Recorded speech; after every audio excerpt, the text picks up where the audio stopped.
Good evening, everyone. I welcome you to our spring fundraiser.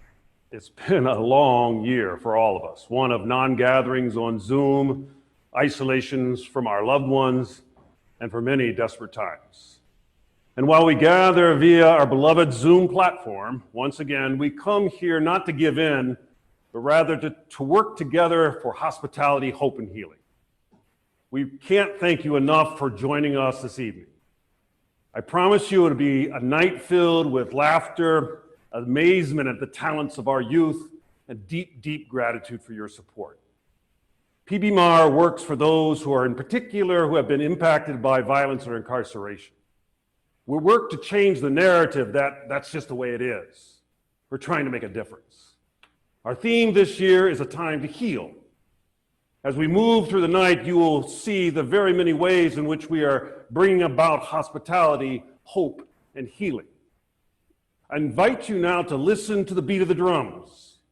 They're drumming in life. They're drumming in relationships. They're drumming in healing. So grab a pot or a pan, grab a bucket, grab whatever you want, and listen to the beats today.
And let us pray.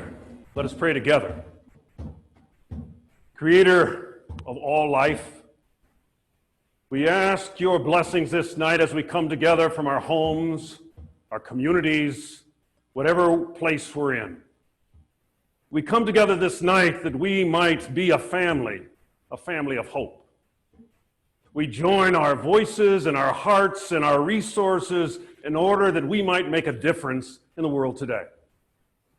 Help us to see beyond just our own needs and become instruments of hospitality and hope and healing. Let what we do here tonight make a difference in the lives of the many we touch. We do not do this alone, but we do it in union with you. Amen.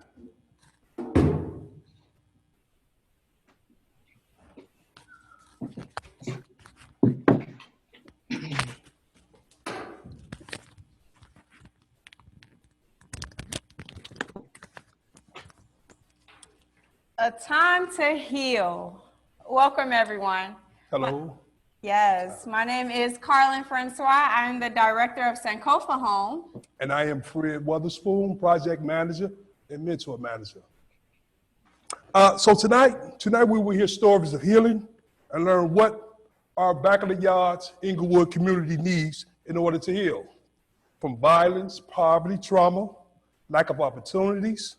And tonight we will hear some of what healing, and we will have an opportunity to contribute and support that healing.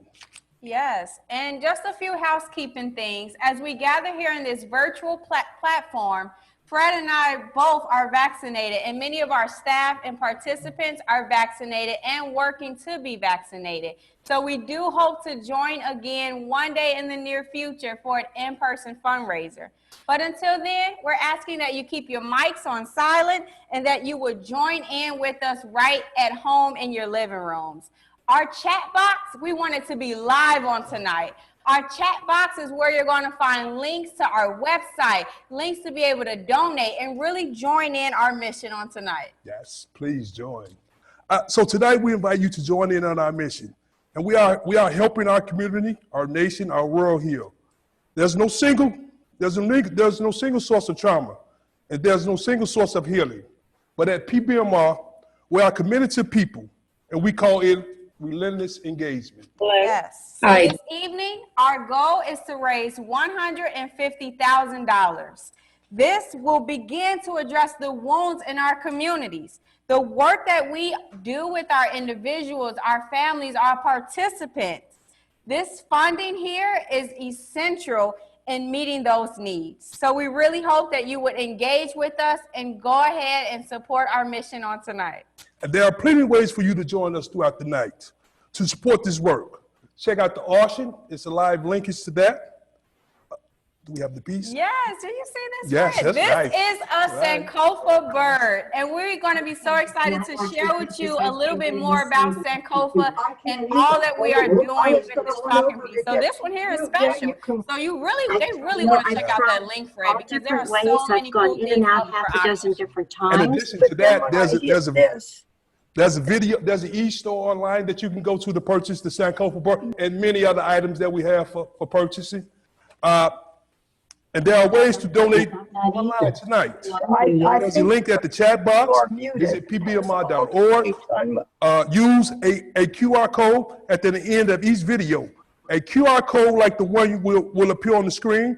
If you have a smartphone, open your camera, point to it at the computer or TV screen. You should be prompted to visit and our donation page, I'm sorry. Yes, and it's just that simple, just as Fred says. Literally, you all can practice it with me now. Pull out your phones, go to your camera, and literally once those videos begin to show, you'll see them throughout the night. All you have to do is point your camera at that QR code, and that code will take you directly to our link so that you can begin that process of donating. So pay attention to that QR code. We really want you all to utilize that, and it's going to pop up again after every video. Yes, it will. Yes. And so everything we do at Precious Blood is rooted in our philosophy of cultivating relationships. And through that, we can restore communities and have harm and to have been harmed or broken. We can restore community to those who have been harmed or broken. Yes. I'm sorry. Tonight we want to open up with how we do most things here at Precious Blood, which is in peace circles. Circles are ancient practice of coming together in community to listen and to be in relationship with the people. So we're gonna go to a video of us actually, a staff member actually performing the peace circle. So thank you. Yes.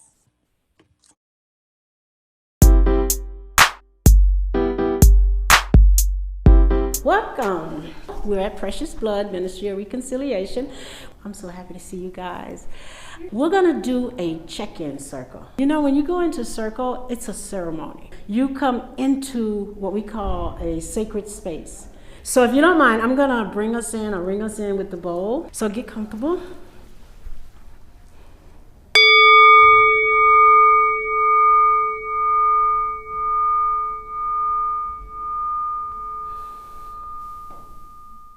I would like to open the circle up with a reading. And the people stayed home and read books and listened and rested and exercised. They made art and played games and learned new ways of being. They were being still and listened more deeply. Some meditated, some prayed, some danced, and some met their shadows. And the people began to think differently. And then the people healed. And the absence of people living ignorant, dangerous, mindless, and heartless ways, the earth began to heal that too. And when the danger passed, the people joined together again. They came out, they grieved their losses, and they made new choices, and dreamed new images, and created new ways to live. And they began to heal the earth fully, as they have been healed. So welcome. In circle, when we come together, we have a centerpiece. And if you see, this is our centerpiece, and then everything in the centerpiece is our talking piece. So I'm gonna use this to do our check-in. I wanna see who's in the circle, how you doing? How you show up in this space today? Talking piece will always go to the left. I am Pamela Purdy. I am the Restorative Justice Coordinator. I had a rocky morning, but I feel better. I'm in a good place right now.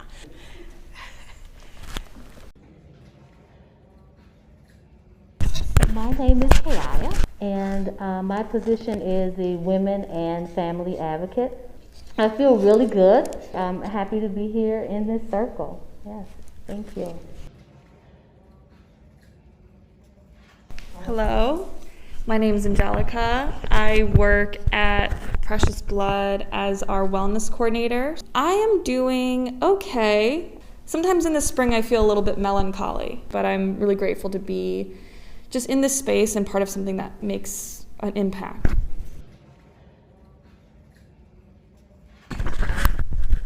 My name is Joe Montgomery. I'm a mentor. I woke up today feeling groovy. Thanks, Joe. My name is Janet, and I am a Franciscan sister. I oversee our education lab, which is a high school diploma program. I am feeling grateful to be in this circle. We haven't actually sat in here for circles in over a year, so it really feels nice. Thanks. Whenever we do circle, we come up with values. What do you need that will make you be here comfortable? Non-judgment. Sometimes we're scared to be vulnerable because we're worried we're going to be judged. Truth, coming up in circles that we always should speak our truth. It may not be the truth to the next person, but you speak your truth. Listening. I want to respect each of you by being fully present and listening to what you're saying and not getting caught up in my own thoughts or what I'm going to share. Okay. And respecting the talking piece. Whoever has the talking piece is the one speaking, and we all respect that and listen.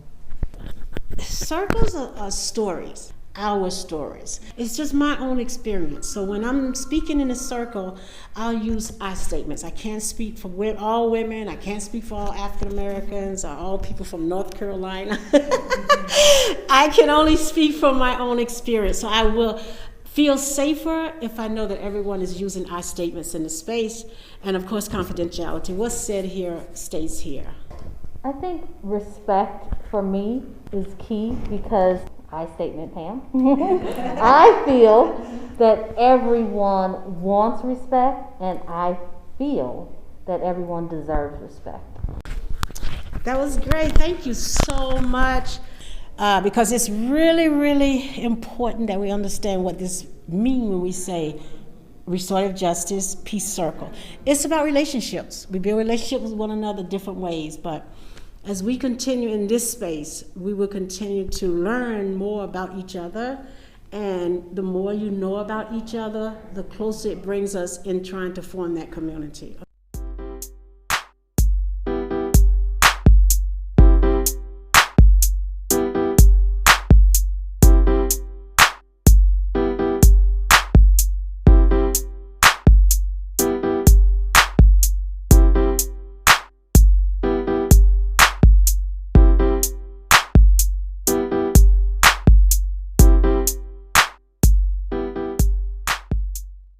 So let's just check out what was it like being in the circle today and how you're feeling leaving the space.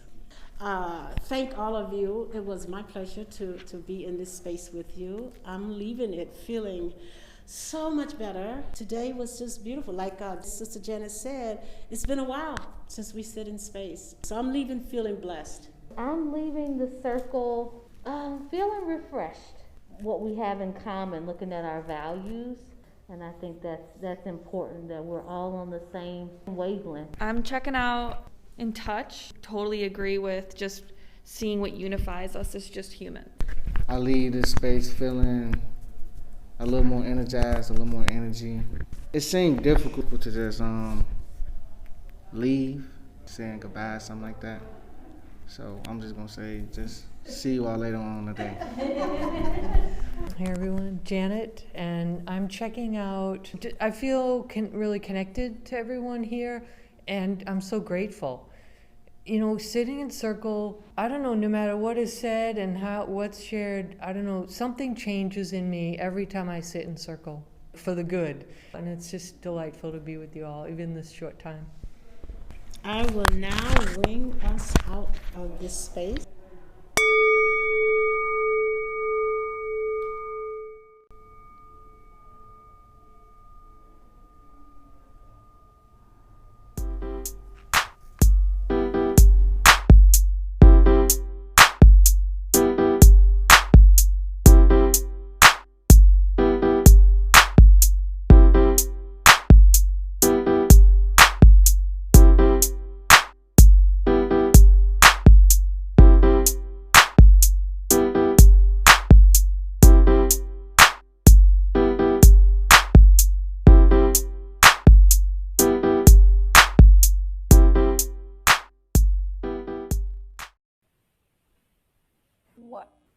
Wow, wow, wow. That's Right. all I have to Right. say. The power of a circle. Yes. And I really want to give a shout out to Pamela, because Pamela does the most amazing circle work. So just shout out to her. We are truly blessed here at PBMR to Yes, we have are. her Yes. on staff. Yes, and she's a trained professional circle trainer, and in my opinion, she's the best at it. So we are definitely blessed to have Pamela Purdy on staff with us. Yes, and the power of an opening during the circle, it really helps to center all of the participants who are in that circle. Yes. And in the video that we just watched, that particular opening was so powerful. Yes. Talking about coming into a pandemic, not knowing what things are going to look like, right? But coming out as a healed folk, right? That is the vision here on tonight. Healing our community through circle work, through arts, through mentorship. Tonight, we want you to meet Joe Montgomery, who is our youth mentor here at PBMR. Tonight, Joe is going to tell you a little bit about the work that he does and why it is so healing for him. So thank you all.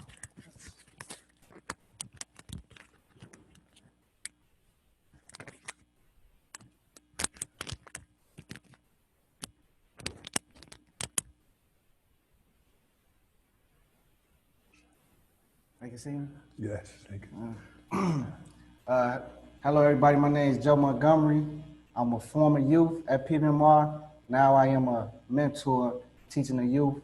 I remember when I was coming up here, we used to run the halls and make lots of noises, fussing and just enjoying ourselves.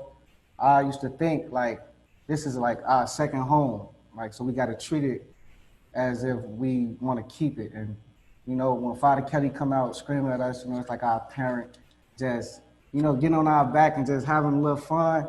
And now that I see the youth doing the same thing that we was doing and knowing like how life changing and the cycle coming, it's like so brilliant, it's so good to see this. And just to have these young gentlemen, the ladies, to be up here with us and going through every step of life with us as we going through with them and making sure that they are looking at a brighter future than what they go through every day out on the streets.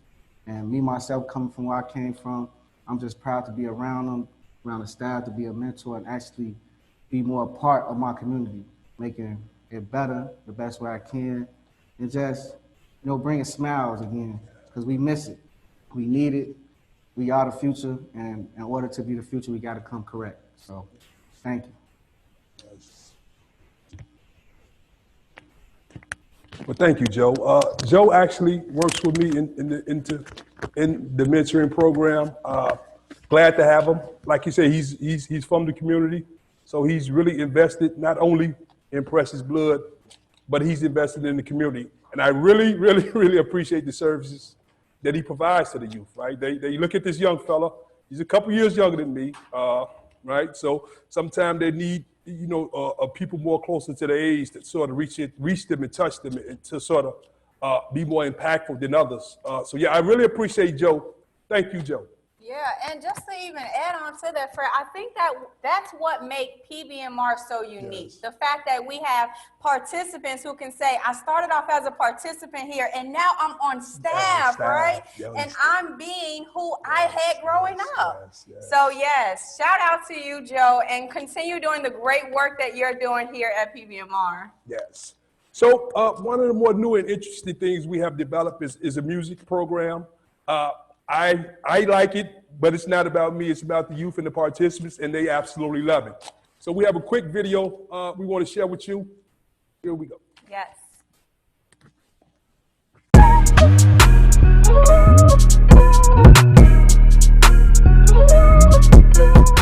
My name Dees. I'm from Backyards and I rap. My name is Esperdale Johnson, and I met the center like 3 years ago. My brother used to come to the center a lot, and he used to do a lot of fun things. So one day I came up here, and he introduced me to the first mentor I met was Hector, and that's how it started. My name is Deanna Wilson. I'm better known as Halo. I come from the back of the yards. I've been coming to the center since I was 17, so it'll be 11 years. When Fred told me he had somebody that do the music stuff, that's when I met Thomas, and then we started rapping. As I started, I just kept going like each and every day, thinking, writing it down, bringing it to the studio, coming back, thinking again. That's what I kept doing. And then I just started getting better. It's so easy for me now. I enjoy making the beats. That's my role for right now. I never ever tried my life till I met Thomas and Phil, one who taught me and guided me with the beats and stuff. Yeah, I learned a lot from both of them because they always there for me, like if I need something. First step I ever learned was how to listen to the right sound and make everything into one. Like a kick, a snare, a sample. Favorite part about making beats is when you get somebody else get to use it, make you feel happy because you're doing something you're proud of. In high school, I wrote my own first 6 songs. That was like incredible to me. Being introduced to music and how to write and produce it and deliver the track. We in Precious Blood studio. That's where all the magic happens. When we started, it was a bathroom first. But we tore it down. We created a little spot studio. People can come record and get their music out. Yeah, I helped build this studio though. It was crazy because it was a bathroom, but we went to studio. We had to break down everything. Then we finally fixed it up, got everything right, and now it's a studio. I feel good because we ain't got to share no space with nobody, and it's just our own space. It feels different because I like to come in here and rap, chill, sit down. Everybody be laughing when we come in here. Be a lot of funny stuff, be a lot of cool stuff, a lot of good people, new people, The community is wrong. We all like to have fun with it. When we producing stuff, we like to tell jokes. We all get along and stuff. I think this studio is a good thing to bring everybody together and make peace and stuff. I've been working with Desaboya and Esperdale. It's so wonderful to see kids that wants to do this with their time, record. They're not following in line with the trend. They setting their own trend. I'm a big fan because they carry themselves as young, respectable men that want something out of life. What I write songs about, it's real stuff. Cause real stuff that happened in, Chicago. I want to help other people, some people, cause being from where I'm at and how the streets is, how everything is, people be wanting to hear that type of music because you don't know what they going through, if they going through the same thing, if anything. So it's me, when it comes to me, I just speak real. You write a song or music, it tells a story about their life and stuff. And when somebody making music, a song, they telling their life and sharing it with another person feel the pain when they in. So people show the story how the violence is around Chicago and stuff. Yeah, they're trying to fix the community and stuff and let them know we don't have to keep doing this, killing each other or something. And these stories, they get shared to the whole world so the whole world can hear it, so the whole world can feel their pain or something. My music is my ventilation to heal, to restore, to redeem. Point where I've been in so much pain and stress about a lot that I had no control over, and I just had to let life be, to talk about it and to form my words into a story. It speaks into the pain and the process of pain and how, you know, the sun shines after the rain. So, you know, when you go through pain and heartbreak, keep trying, you know, keep loving, you know. I just want to be a good, I'm going to give back to my community, you know. Because when I get out there and I be a good rapper, you know, make my money, I'm still come back and help. I just want to help other people, help the community out, inspire people. So, I love rapping. I just love rapping. The center is just like family. They treat you like your family to them. They treat you like your father, brother, sister. You know you down, they'll be there to pick you up. If you need anything, they'll be there for you. Like, the center is a good place, and people out there who need the help, they should come stop by, and the center will be there to help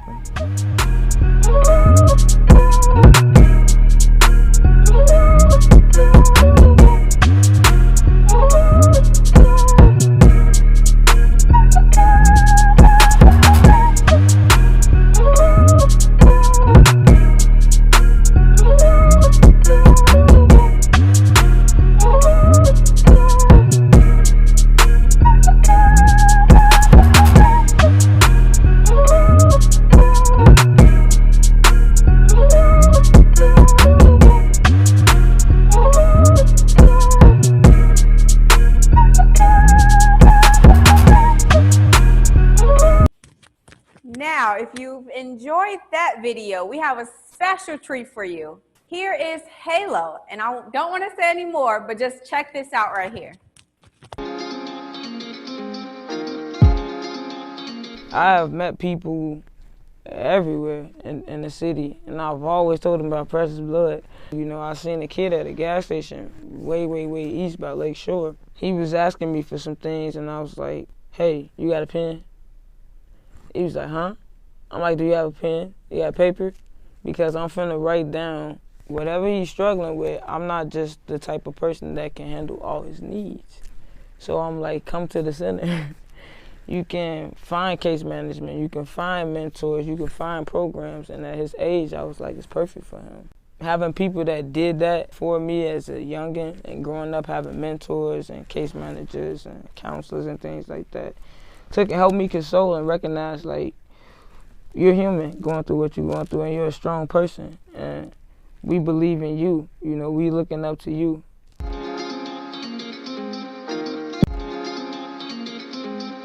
When I heard the beat, I was just like, I was driven away, and I was like, I looked at Philip, because he produced it, I looked at Philip, and I'm like, you know, you always give me every time, you know. I really wanted to race to put my effort into this song, because to speak out about what the center has done, and I actually cried too, because I was just like, man, you know, how can I take everything and just put it all into one track? It's precious, precious love. It's precious, precious love. So precious. Prepare for takeoff in 3, 2. Dripping on me is so precious. Time is a gift for the essence. While we living this life in the ghetto, we all out here just searching for better. We had to struggle forever. Now we gotta make it together. While we running and ducking for shelter, Father Kelly, just know that you're special. It's precious love, precious love. It's precious love, precious love. So precious love. It's precious love, precious love. It's precious love. I thank God for his blood 'cause it's precious. Halo gon' put in more effort. Made a promise I'll love y'all forever. Made mistakes, reconcile it the better. I'm an activist in my community. False brotherhoods try to ruin me. Gang banging and all of the foolery. Had me locked up, facing felonies. No good job, wanna hire me. Told the block I'll quit it before you fire me. Lost a lot of brothers, it was tiring. So I had to go and make a change. Came to Precious Blood when I was 17. Curry held me down, became family. All the camera love, give from poetry. Felt so genuine, just like my heartbeat. Call me G Halo, baby, I'm chosen. But my life didn't turn out so golden. But the sinner, they say me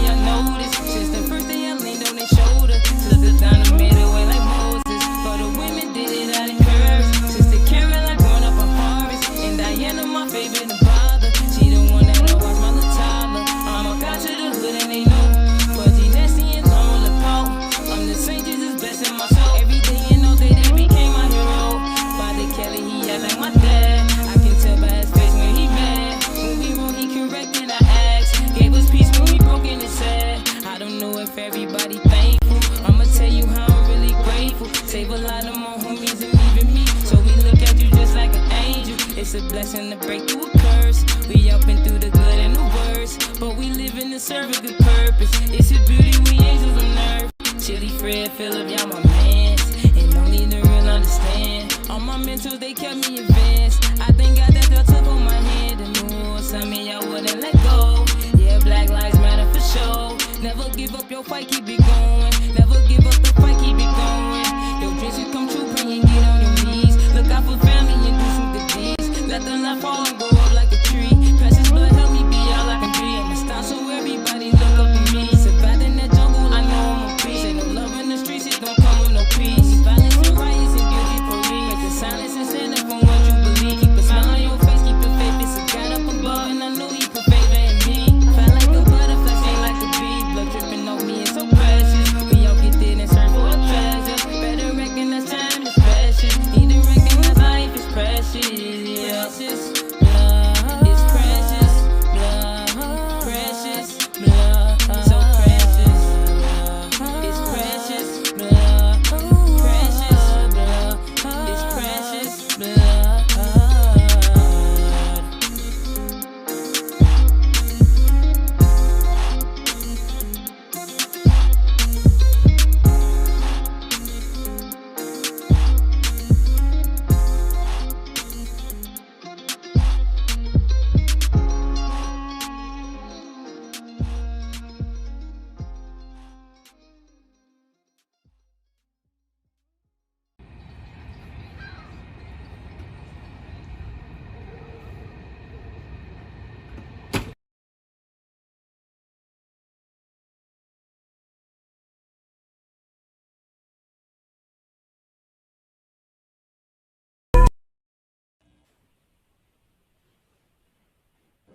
Art heals, music Yes. heals. I have to tell you, the work that is happening in that music lab is so incredible. And I've been giving shout outs all night, so I'm going to keep it going. Shout out to Thomas Wise.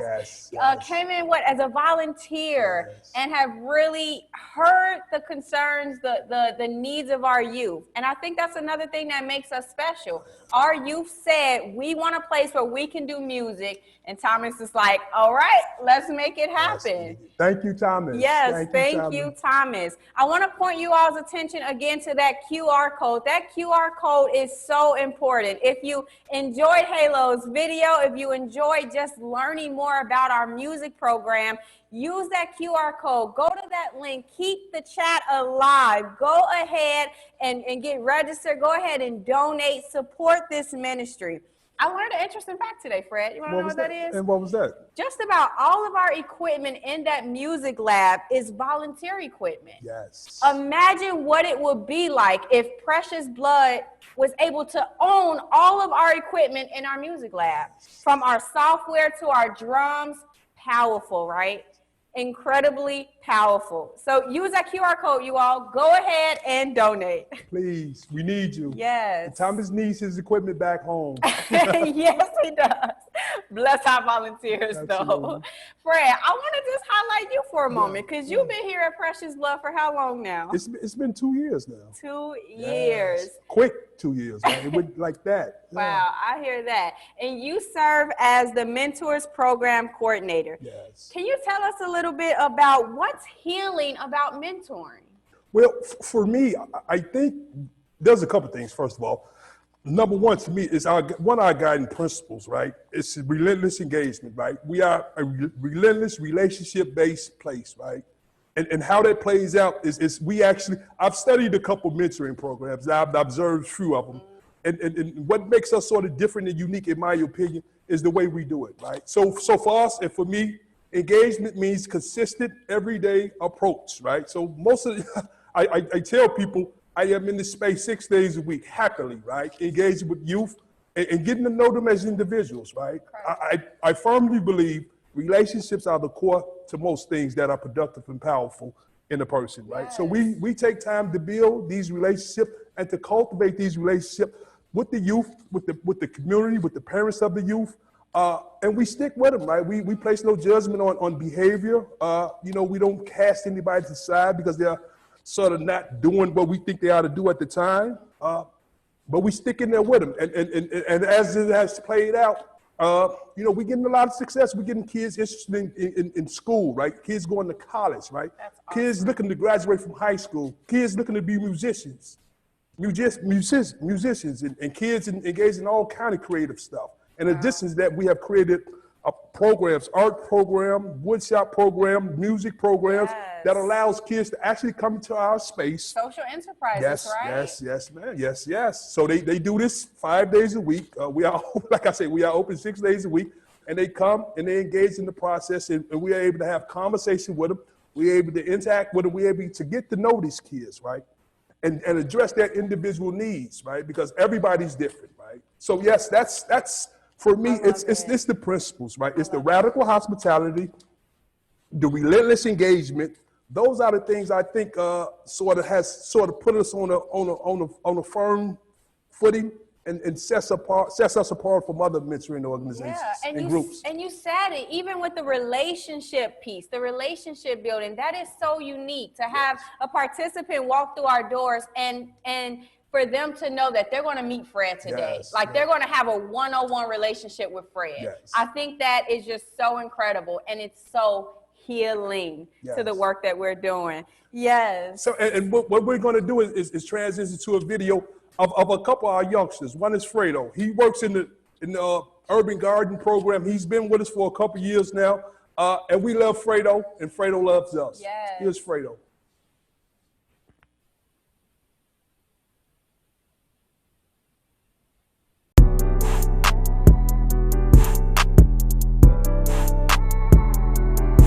My name is Alfredo Chavez. I help sister around the farm, you know. On the farm, our whole philosophy is about cultivating relationships, along with cultivating the vegetables that we share with the neighborhood. So we have a lot of opportunities to just talk about everyday life or issues that are happening in society or in our culture. We talk about everything you could think about: politics, about outside in the farm, about what's going on in Chicago, violence and all that stuff. And they help me with my schoolwork and stuff when I need help with it. That means a lot to me, you know? So Mary and I both have been encouraging them to continue in their education. One day we went up to Kurt's Cafe, a place that has work programs similar to ours. And we drove past Northwestern University and talked about college and talked about how you got to college. And then all of a sudden, you know, it came toward winter, and he started coming in and talked to Sister Janet, who's with the Education Lab, and said, okay, you would like to start. And then he really got into it, and then there was no stopping him.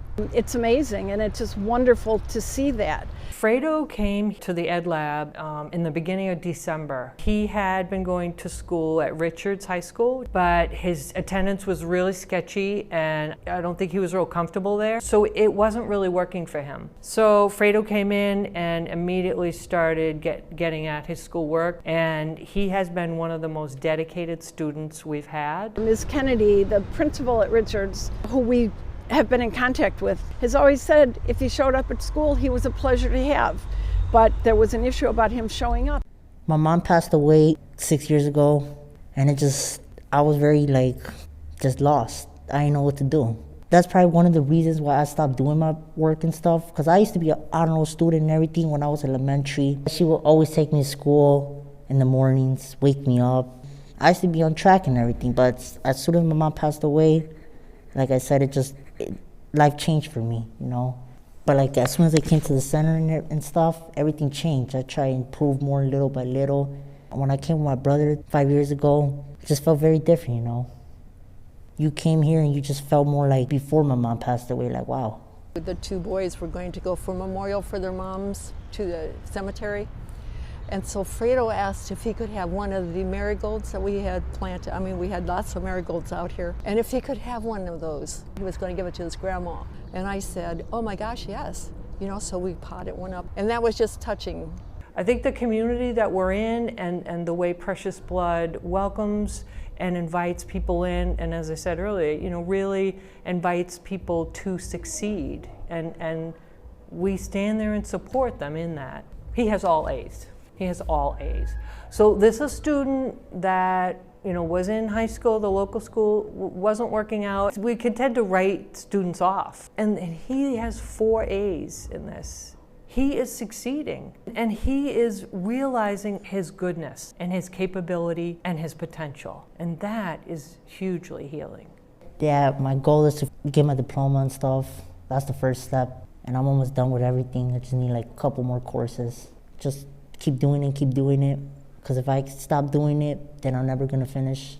Jose and Fredo are extremely hard workers. When they show up, we know the job will get done, whatever it is. And I told their dad, what a good job that he had done. He goes, no, that was my wife. It is impossible to know these 2 young men and work with them without just feeling the love that they were raised with and that they share with us daily.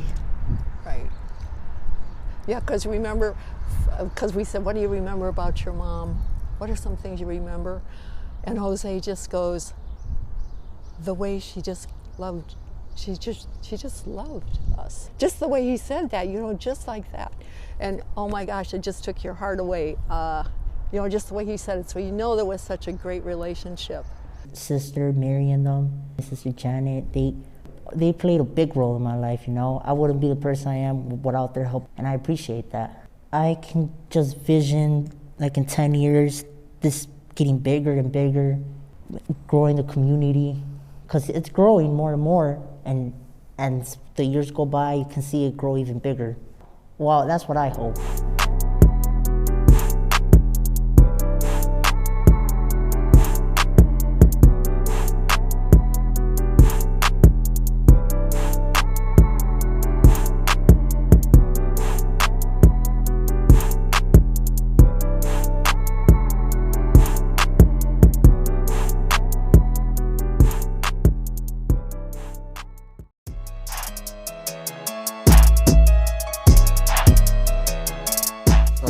I'm from Inglewood. I'm 24 years old now. I first came to the census because I messed up young and I was on probation when I was maybe about 14 years old. I started working with Mike Anderson and I met Father Kelly. The wood shop, I love the wood shop because you could almost make anything down here. I was one of the fastest ones on these machines. It was pretty cool to know that I was being used here in a good way. The job readiness taught me a lot. The reason I left this place is because August 2nd, 2018, 8:30, 9 o'clock in the morning, I made it to work a little early, and me and Deshaun was sitting in front of the Art on 51st, and some guys pulled up right on the side of us, and they shot right past me, and they shot my cousin. No, we was not the intentional targets. They was just looking for anyone in the neighborhood. Because me personally, I don't put myself in trouble. I don't hang with troublemakers. I try to stay out the way. I was like in shock. I was having nightmares. Like I was real like nervous and paranoid. When I'm in the car, I don't want the car to sit still. I don't want nobody to pull up on the side of me at the light in the neighborhood. My second car, I completely blacked it out. Front window, back window, every window black. Because I fear someone trying to follow me or look in or mistaken identity me because the way I look or my hair or something or the way I dress. That was like the closest I ever was to death. The closest ever. And I'm doing pretty much better now. Where I work now, it was called Preferred Freezer when I started, and that's called Lineage Logistics. My GM came here, and he found out about what happened to me through Patrick O'Connor. He wanted to talk to me, and then I went and met him, and he gave me an interview. And on the ride back, right after I left him, he called me and told me I got hired. I felt good. I'm like, oh, he really liked me. And I don't see myself leaving that no time soon. Me having a stable job, it makes me think like, oh, I should go home and get some rest so I can perform good for the next day. I'm down a 401k, I got a savings account, my own apartment. I'm on the house, but I don't want it in Chicago. I don't want to die out here, no. Yeah, I'm straight. I have a daughter now. My daughter's 6 years old. And she knows exactly where I am, and I don't know how she'll react if she heard about, oh, I'm in the hospital, I'm bleeding, or I'm hurt. Cause like she'll see me with a scratch and want to kiss it and cry for me. Oh, it hurt, it hurt, it hurt. It'll hurt me more to see her see me bleeding or I got shot and she know what's going on. Yeah, for sure. I feel over time I done healed a lot. So yeah, this place is actually a healing.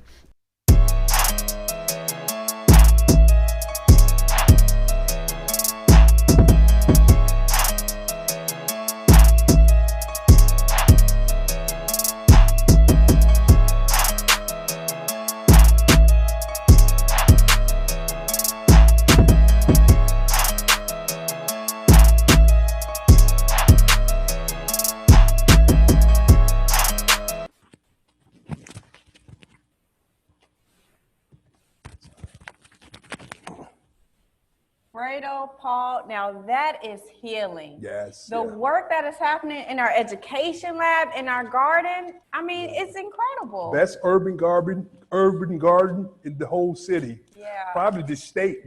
That I'm urban farm. biased, yes. Yes, so shout out to Sister Carolyn, Mary, shout out to Sister Janet in our education lab. This is what healing looks like. Yes. And a brief note on the education lab and Sister Janet. So during the whole period of COVID, when the kids were virtual learning, we were running into issues with grades and kids actually applying themselves to the task at hand. So what we did was create a tutoring program here at Precious Blood that allowed the kids to come in after school and bone up on some of the curriculum and try to get back in the game when it comes to schooling. So shout out to Sister Janet and Education Lab. We love you and we need you. Thank you. Yes, this is what healing looks like. I think it's time that we can get a fundraising update. Yes. I want to bring up Nick from our mission advancement team to give us an update. Nick, what's going on? Hi, Fred. Hi, Carlin. Hi, everyone. Thank you so much for joining us tonight. We are very happy to have you with us. I'm pleased to report that as of right now, we've raised over $50,000 for the Attend Wow, to Heal campaign. wow. Thank you to all of you who have supported us leading up to this event and this evening. Please know there's still plenty of time. Right? We're going to tell some more stories. You're going to hear more amazing things that are going on here at PBMR. And we're going to continue to keep the online auction going. We're going to keep this campaign, this Time to Heal going. And you can be a part of that. And we really thank you for that support. The online auction will be going until May 7th. And we have all sorts of art featured from the PBMR community of artists. So go online, there's a link in the chat box, there are links on the website, and check out our auction and check out the amazing art that's available there. There's some really cool opportunities to get some really neat things. Thank you. So thank you very much for everything that you're doing. Thank you for joining us in this ministry, in this mission, and I'll turn it back over to Fred and Carlin. Thank you so much. Wow. That piece that Nick was just hanging up, done by our Alberto, our artist in residence, incredible piece. Yes. Like, you all need to go ahead and buy that because I've been having my eyes on it for the last few days, and I'm just saying, it is a very tempting piece. It's incredible. Well, thank you, Nick, and thank you for the donations up until this point. Yes. We really appreciate the support we are getting and the support we have gotten over the years, and the support, hopefully, that we will get from you in the future. So thank you. So I have another pleasure. What's up? I get to introduce one of our newer guys. Look at that. One of my favorite guys. He works with me. Our extraordinary mentor coordinator, Adolfo Davis. We want to show you his video. So let's start there, and then the next voice that you'll hear is Adolfo.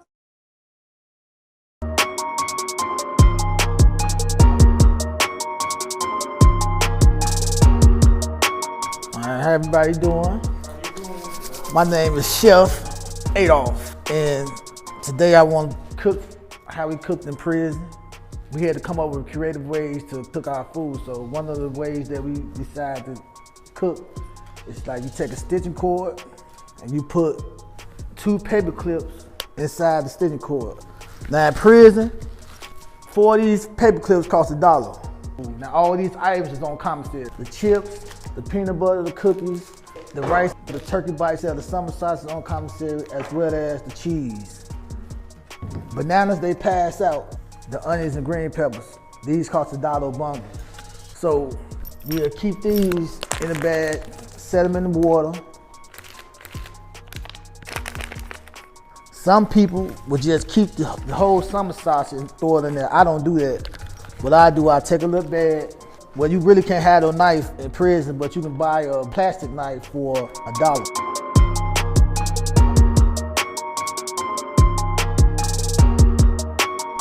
So I ain't gonna do all of it, but basically this is what we're doing. We're chopping up the meat. So I throw them in there like that. Throw the onions in there. Then you get turkey bites.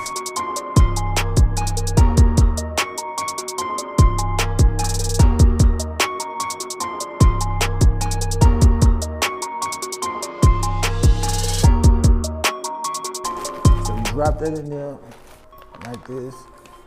Then this is where the heat come in at. Put this in there. Please don't try this at home. Dangerous. I got shocked many times. So don't try this at home. So while that's boiling, I make dessert. They sell these Gatorade bottles, so you take the Gatorade bottle, you need peanut butter. They sell this in prison too, mixed nuts. And they sell these. So you can make a banana pudding in prison. We take the inside of the cookie to make the cream with. So you take it.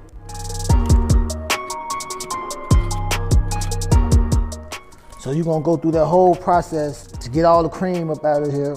And once you get all the cream out, you take spoons of peanut butter and you push them in there.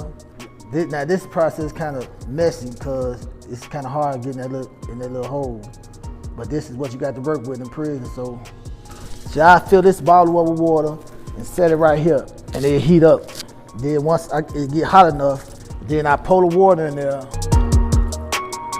take it, I shake it up. Then you make the layers of the pudding. You put the cookies down, then you continue that process. Then you chop the bananas up and you place them on top of the cookies. Then you throw the cream on there. You put another layer of cookies and bananas and you just fill it up. Then in prison they pass out ice to the inmates, but they only give you a cup. So you take the ice and you take those puddings and you set it on the ice, wrap it in a towel so it can keep cold. That's how you freeze your pudding up. Better, I made a pudding earlier. Like the process I showed y'all, this how it come out.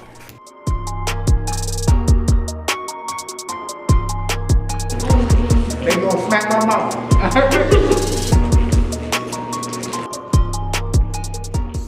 Now the meat stuff should be done right now. So unplug that, you know.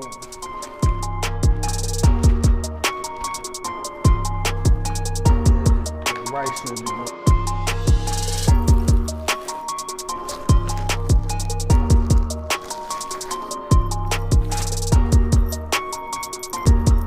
Said it's cheap.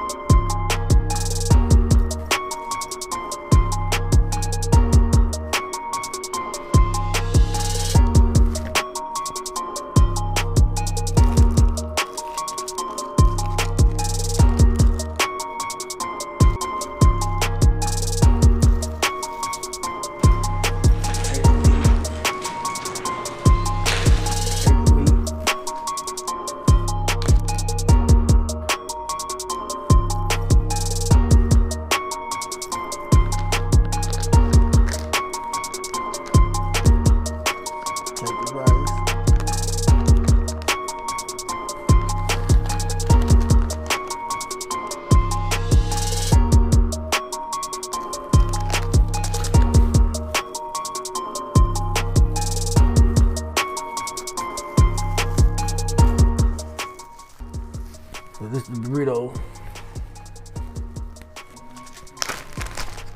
Put it in here. So this how you want to heat it up.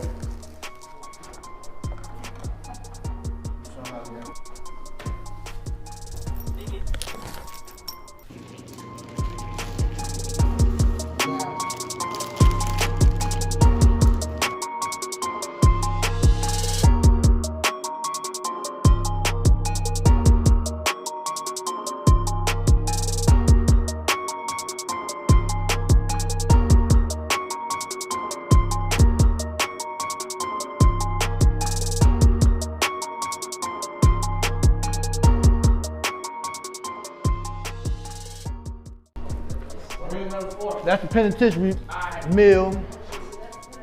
Don't go to prison, and you don't have to do none of this. I appreciate y'all watching. Don't go to prison. Don't try this at home. It's very dangerous. That's why my eye like that. I got shocked many times. You for real? That's why I like that?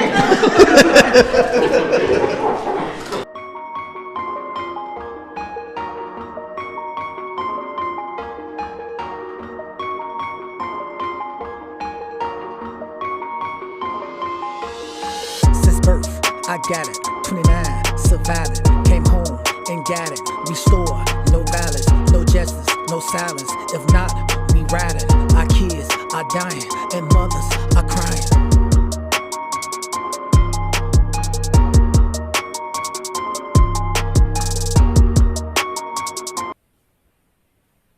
How everybody doing? My name is Adolfo Davis. You watch my cooking show. Please don't go to prison because that's the only time you will have to do that. I know it seems funny, but it's serious. You know, the brothers and sisters that's incarcerated have to do that to eat a good meal. You know, and if they get caught doing that, it will go to segregation and get more time in prison, all because they're trying to get a good meal. And for me, being in prison, I was raised in Chicago. I was born in Chicago, but raised in Illinois Department of Correction. I was sentenced to life without the possibility of parole at the age of 14. I spent 29 years in prison and was recently released a year ago. And in prison, Father Kelly and Precious Blood gave me an opportunity to reach out and mentor our youth through letters and phone calls, which I took advantage of because I didn't want our kids to end up like me. Didn't really know what Precious Blood was really about until I came home and they welcomed me with open arms as a family. And I see everything that Precious Blood is doing for the youth in the community with healing our community from the gun violence, from poverty, and just giving our community a safe space to come to get away from all the madness within our community. So coming here and seeing the kids, how they come and they can't wait to see Fred and can't wait to see the people that work here, the family that work here. I don't look at us as an organization, I look at us as a family because that's who we are. And the one thing I love about Precious Blood is that we do not turn anyone away. We allow anyone to come into this safe space and be free. Feed them, clothe them, guide them in the right direction which they need, especially our youth. So I love being a part of the mentoring team as the mentoring coordinator with my big brother Fred, and it's just a beautiful thing. Well, thank you, Adolfo. In all sincerity, we really appreciate the work you do for us. You're a blessing to have on staff. And like I said, we really appreciate your work. And just to think, right, the state once tried to throw both of us away, right? They said we had no purpose, right? And then we proved them wrong. So thank you, Adolfo. Right, I thank you. Donate, don't go to prison. Please, please.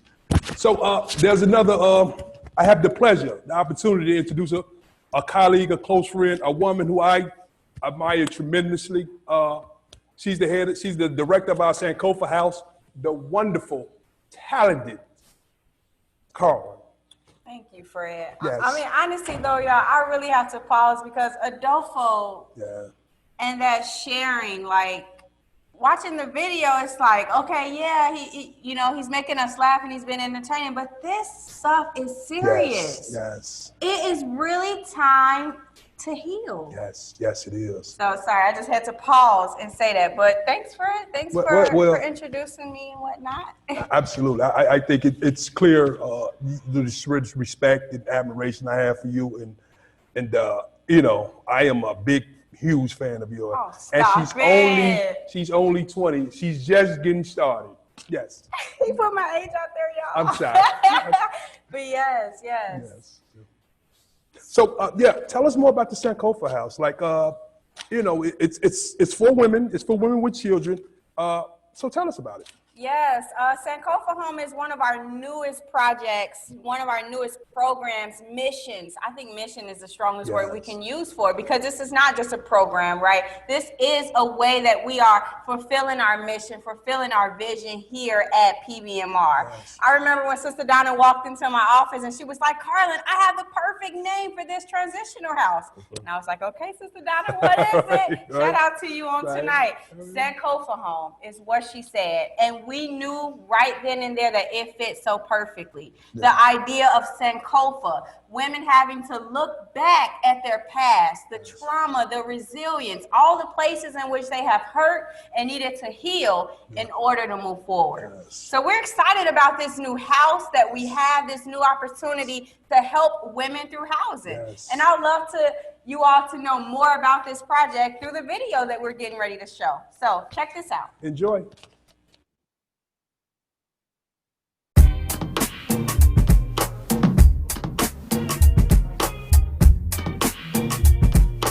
Constant theme that emerged during mentorship with women here in Back of the Yards always happens to surround around housing. I had a glimpse into what the city of Chicago's process for housing was like. Quite honestly, it was so frustrating. I was able to walk alongside one of our participants and her 2 kids, and to help her get housing through Chicago's system literally took months. My name is Charisma Curtis. I first came to the center when I was in like a weird space, like because I had just moved out of my mom's house and then I was living with my sister. But in that time I was pregnant with the twins. After I lived with my sister, I got the help from Sister Donna and Kay. They was really helping me and really trying to give me housing and get on my feet, get a job. It was very hard for her to find housing. We gonna meet with people, they denying me, or I have to be on the wait list. It was very, very stressful. And I wanted to give up so many times, but I had to do something because I don't want us out here, you know, on the street or somewhere dead or anything because we don't have a housing. Everything you do is for your children. Just keep that in mind in your head and you will keep going. You'll wake up every day because the motive is your kids. You want to have a better life for them. That's it, that's all. The reason it's so important is because I think every woman wants a home, and it just breaks my heart when I see women, sometimes even in their 60s, who have been evicted, and not because of their own fault, but sometimes because they lost a job, sometimes because of just family situations that left them homeless. And every woman wants a home, and that we could have a place where they not only would just have a place to lay their head, but that they also could have a program that they would really work toward moving forward. What do they need next beside housing? Because once they have housing, then it's possible to look at, you know, jobs. It's possible to look at furthering their education. It's possible to look at relationships. It's possible about reconciling and healing. But until they have a place that's safe, it's just almost impossible. So here at Sankofa Home, we have an opportunity to really help the women that seem to fall through the cracks. The women whose names never make it on a housing application. The women whose names don't get called up by a landlord to say, are you worthy enough of this apartment? We really have the opportunity to continue to walk with women in their journey to housing. So Sankofa Home offers 6 months to a year of transitional housing. Homes are fully furnished already. They'll have a mentor who they can connect with weekly to meet their goals, whether their goals are spiritual, financial, educational, whether it's related to employment. They'll have someone always walking hand in hand with them. When I found out that I was eligible to get the place, I was relieved. Thank God. You hit me up there because I've been praying a lot. So he answered it. It was very relieving. And it healed a lot for me because they offer you therapy. And I have a therapist, which is Ben. So all of that in one housing therapy, it healed a lot. And that we will support them all the way. And this may take 2 years. We kind of plan a 2-year program. They may live in the house 6 months, but then transfer out into their own apartment, and then possibly even in 5 years or so own their own home because they will have the support. They will have these family circles. They'll walk with any of our staff into a place of hope and success and joy. The program that I'm in, I think that you're only supposed to be there for like 2 years. So now that the 2 years is past, I think I have 3 months to be out of there. So I'm back at that level where I have to look for housing again. I'm not so stressed now. I don't have any anxiety about it now, like, you know, having to move again, because it's like, I know what to do because I had so much help before. Kay helped me a lot and she taught me a lot, so it's like, I know what to do. Our women don't want to stay stuck, right? They want to push forward. They're ready to start to dream about what their tomorrow is going to look like. They're ready to start to think about the next 2 years, the next 5 years. They want that dream. And unfortunately, the violence in our community, the poverty in our community have tried to rob them of those dreams, but they are ready.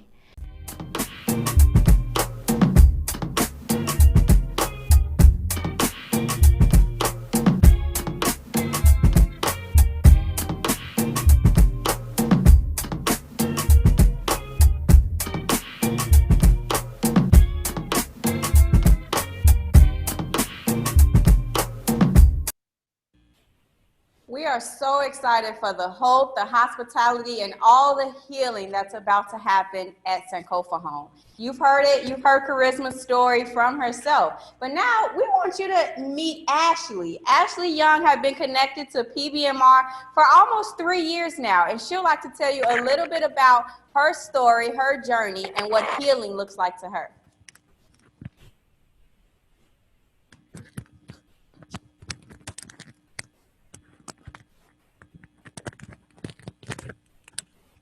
Hi everyone, I'm Ashley Young. I'm 28 years old and I've been with the program for a little over 2 years. And I grew up in Chicago, you know, like a lot of us did, from a single mother. She really didn't have a lot of help, so it was just my mom, me, and my 3 sisters. And we did a lot of playing school and a lot of arts and craft things. And from there, I knew that I wanted to do something with children as a child, because I had siblings, but I was like the older one. I was more of the mothering and more of the nurturing type of character. But I also went through a lot of my own downs and tribulations. Like at a young age, I didn't finish high school, so I had to go back to get my high school diploma. I had a baby at the age of 16. I had my first child, scared, alone in the world, not really a lot of family. But with Precious Blood, I found so much love and healing, and it was just a great community of women, men, and I have never been around that before. It was like a whole new world for me. So I was like so grateful to tell them how they have changed my life, how everyone around me have been just supporting me. They've been just letting me know, Ashley, you're doing great. Ashley, keep going. And it's really hard for me being a Black woman, single, at the age of 28, and I now have 4 children. And another thing about me, it was hard for me to find housing. I was house to house and living here, living there. Couldn't really finish school. I didn't have the time, didn't have the child care, didn't have a lot of resources. And like I mentioned before, I didn't have a lot of family around to help me. And just coming to this place, coming to this center, it made me feel more loved. I felt welcome. My first time even coming here, I was coming from employment. I was looking for a job. I was like, I have kids. I need a job. I need money so I can do these things with my kids. And I see a better life for them. I see these things I want them to have. And right off bat, the ladies and the men say, you know what? We'll help you with your resume. We'll help you find employment. We'll help you do these things that you're searching out to do. And I've never had anyone so helpful. It was always like, with help, there was someone right behind you like, okay, I helped you, so now it's time to help me. But here it's just like it's a community. And as they say, it takes a village to raise a child. And me being a child, now that I'm a grown adult, I look back on those things. And I really appreciate everything and everyone that I've come across. And so far, they've helped me with housing. I'm now in my own place. I've been there for about a year, going on 2 years. And I have my own car now. I have my license. I'm doing so wonderful. I'm in school to be a child care teacher. I am 2 credits shy of that. And I am like bursting with joy, bursting with healing. And I just want to let everyone know that whenever you're feeling down and you feel like there's no one to help you, just keep your head up. Keep your head up, because someone's always looking. It's always that one angel that can bring you to a community a community of angels to help you with everything that you have set out to be. All it starts with is having a goal and having ambition. As long as you have ambition and you have the right set of goals, you can accomplish anything. And I'm here, Ashley Young, 28 years old, 4 children, and I'm still doing wonderful in life. I feel great, and I would love to thank everyone at PBMR. You guys have been the wonderful, the most biggest help, the biggest support system that I have, and keep on doing the things you are doing for our community. I grew up in this community also, and this community was falling apart. And you guys came into this community and made it what it is. With the gardens, with the music and programs, with helping us get housing for us women, because it's hard. It's everything out here is very hard if you don't have help. And I'm one of those people that I don't really like to ask for help, but I notice when you ask for things, you will receive them. So my last ending note to everybody, healing is the best thing you can have. Love is healing. Relationships are healing. Food is healing. PBMR is healing. Thank you, everybody.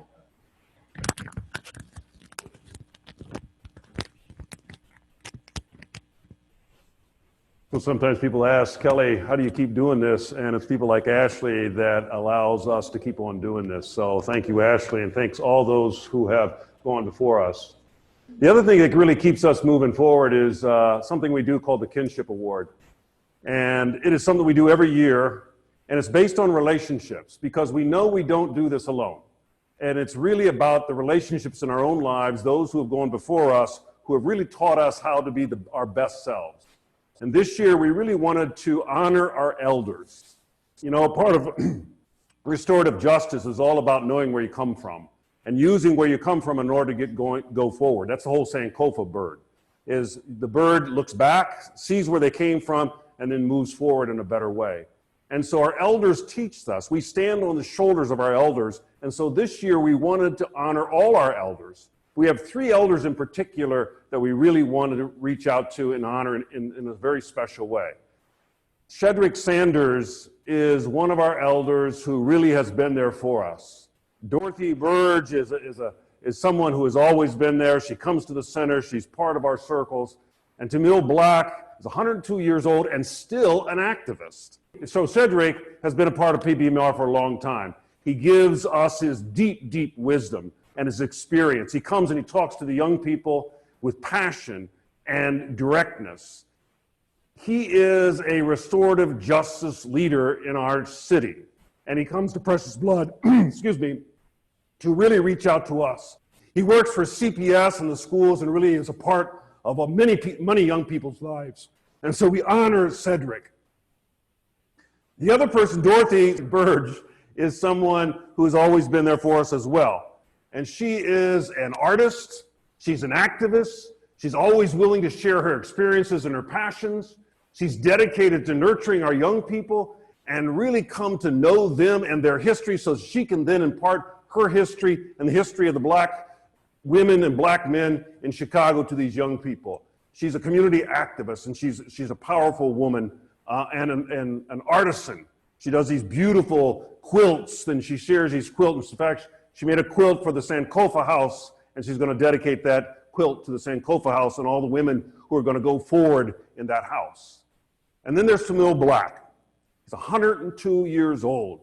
He has had a rich history in the city of Chicago, lived on the South Side all his life, and has worked with Martin Luther King Jr., has worked with so many people in Chicago as an activist. And still today, at 102, he is still an activist. Recently, we had a conversation with elders, and our young people gathered to Tamil Black, and they listened to Tamil Black, and he listened to them, and he lifted them up. So together, we honor our elders with this Kinship Award, and we ask our elders to really consider their role in our lives and know how much we appreciate that. So kudos to our elders, to Dorothy, to Shedrick, and to Tamil Black. Thank you all very much.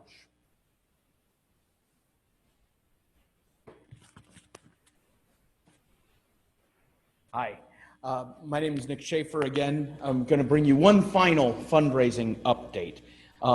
This evening, through your generosity and efforts, we have raised over $57,000 to support the Time to Heal.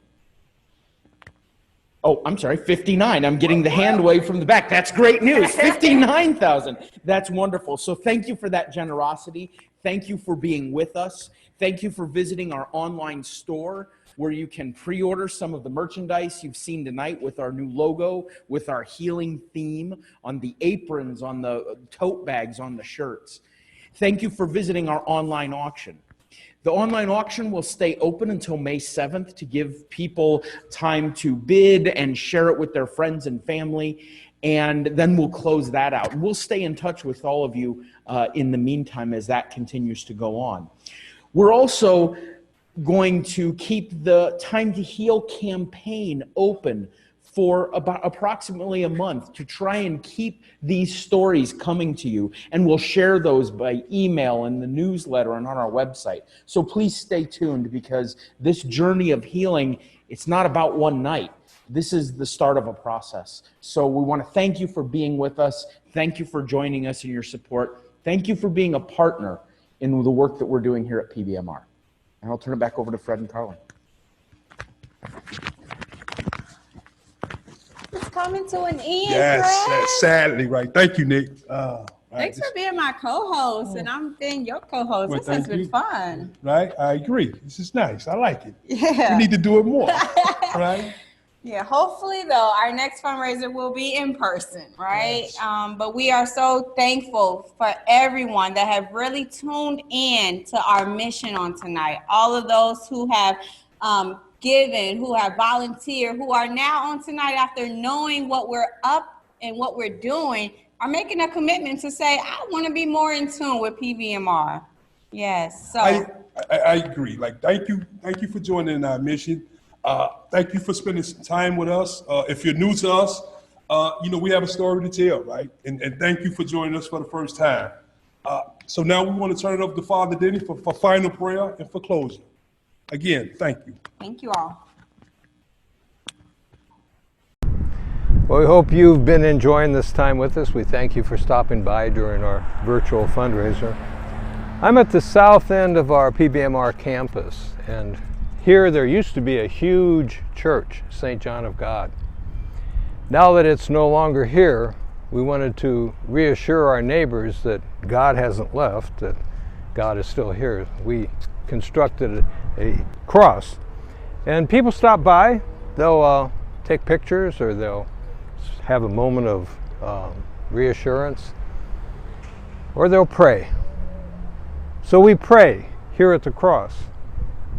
For you, God, by sharing your life with us, reassure us through this cross that suffering is a part of life. And when we suffer, we know it is you who bring us through.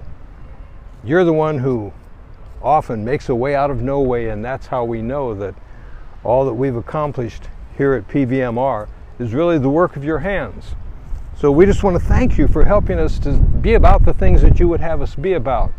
We want to thank you for bringing us into relationship with so many wonderful people whose love and prayers and financial support make it possible for us to continue this ministry. You are here. You are here with your light that shines on the poverty and the darkness of racism and lack of resources. You are here in the hearts of so many beautiful people who are hanging on through the storms of life, hanging on to your empowering presence. We thank you that you make us aware that no matter what the future brings, you will be with us. We hold you to the promise of the cross, whose blood, you said, brings those who were far off close. It's through your blood, through the blood of Jesus, that we're able to rise up, that from the ashes of the past, rising up is hope and hospitality and healing. Yes, we'll rise. I just know we will rise. You're broken down and tired of living life on the merry-go-round, and you can't find a fighter, but I see it in you, so we gon' walk it out. move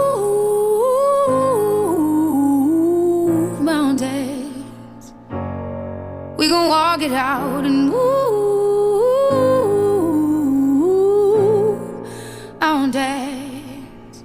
And I'll rise like the day. I'll rise up, I'll rise unafraid. I'll rise up, and I do it 1,000 times again. And I'll rise up, I like the waves. I'll rise up, in spite of the ache. I'll rise up, and I do it 1,000 times again.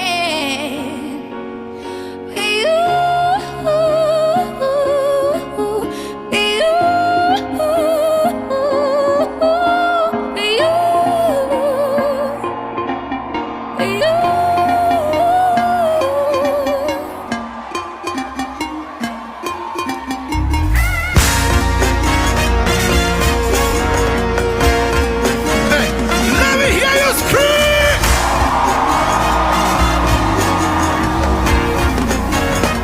Let's go! Here's the breaking for my sake. What is the moving for my sake? Hey, what's the falling for my sake? Everything is working for my sake. Here's the breaking for my sake.